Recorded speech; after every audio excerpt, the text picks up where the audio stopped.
Ich bin mit dem Bus in die Stadt gefahren und stehe jetzt auf dem King George Square, der da ziemlich zentral ist. Hinter mir, das mit dem Türmchen, das ist die City Hall von da. Ich bin wieder vor der City Hall. Der Turm, den ich nämlich vorher erwähnt habe, ich glaube gar nicht verwutscht und darum schauen wir nicht zu voll rauf rasch an. Das wäre das. Hier haben sie gerne Türme auf ihren Gebäuden. Länder, die zu viel Krieg führen, haben Heldendenkmal. In diesem Fall bin ich vor dem vom Zweiten Weltkrieg, wenn mich nicht alles täuscht, und es brennt hier immer ein Feuer. Ich bin im Anzac Square Park.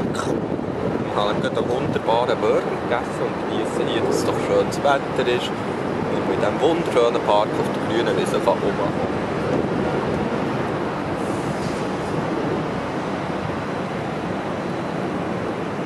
Schön, gell? Zwecks weiterer Unterhaltung bin ich jetzt im städtischen Botanischen Garten, was sich da schön an einer Ecke um einen Fluss befindet. Es hat hier diverse Pflanzen, es hat hier Vögel, den habe ich noch keine gesehen. Mal schauen, was es hier gibt. Das Boardwalk, das mich hier am Brisbane River entlang über das Wasser laufen.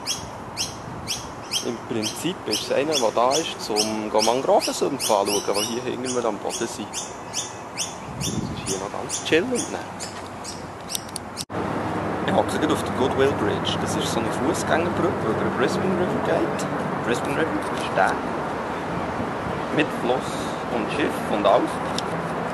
Die Fußgängerbrücke die geht über ins South Park, was ein künstlicher Strand ist, was sie für die Weltausstellung angelegt haben. Mitten auf dieser Brücke hat es lustigerweise ein kleines Kaffee, wo man Kaffee trinken kann. Super Sache, Kaffee brauche ich noch, weil ich nämlich noch Käse essen. Jetzt wäre ich eben in diesem erwähnten South Bank. Und hinter mir ist The Wheel of Brisbane, ein Riesenrad, das sie hier haben. Und im Prinzip noch ein bisschen weiter hinter mir ist zuerst eine Baustelle und dann nochmal so wirklich ein City Beach, wo man effektiv baden kann. Zwar nicht im Fluss, aber in so kleinen Pools, wo irgendwie, es ist gestanden, etwa 12 olympische Swimmingpools an Wasser drin haben. Dort umeinander hat es auch noch ein so Kinderplanschbecken und Sandkasten. Und einfach, das ist das, was man halt macht, wenn man hier nichts Besseres zu tun hat und schönes Wetter ist und man auf der Stadt baden. Vor mir ist jetzt die Gallery of Modern Art, oder GOMA, wie sie die Einheimischen hier nennen. Und jetzt wird so richtig Kunst angeschaut. Ha! Moderne Kunst. Kunst in allen Mengen. Zum Beispiel das. Moderne Kunst natürlich. Da muss man eigentlich herkommen wegen der Architektur. Das Gebäude ist wirklich der Brunner.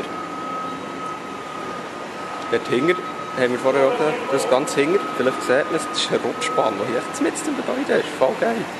Wenn ich Teil werden von Alien Nation, muss ich hier den Citizenship-Test machen. Und das machen wir doch gerade. Ich bin ein Alien. Hier ist extrem spacig. Rings um mich hat es jetzt Spiegel. Im Boden hat es Wasser.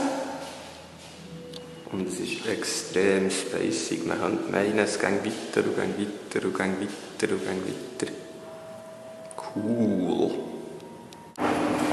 Geil, das sind ganz viele LED-Streifen. Hinter mir ist auch noch geil. Er sieht irgendwie aus, als sei er ein Gemisch aus Michael Jackson, einem Borg und ganz viel Fernbedienung und das Ganze in Silber. Recht lustig. Ich mich daheim fühle. Hier ist nämlich lustig, hier haben sie eine Ausstellung zum Thema Internet-Memes. Yay! Ziemlich faszinierende Ausstellung. Die haben hier so Bildschirme, wo man reinzoomen kann. Und jetzt können wir hier zum Beispiel auf All Your Base Are Belong to Us reingehen. Haha!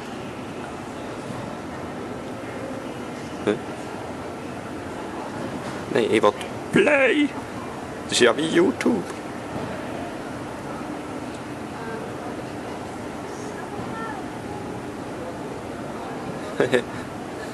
Alles bekanntes Zeug wie Depression Dog als Video, herrliche Sachen.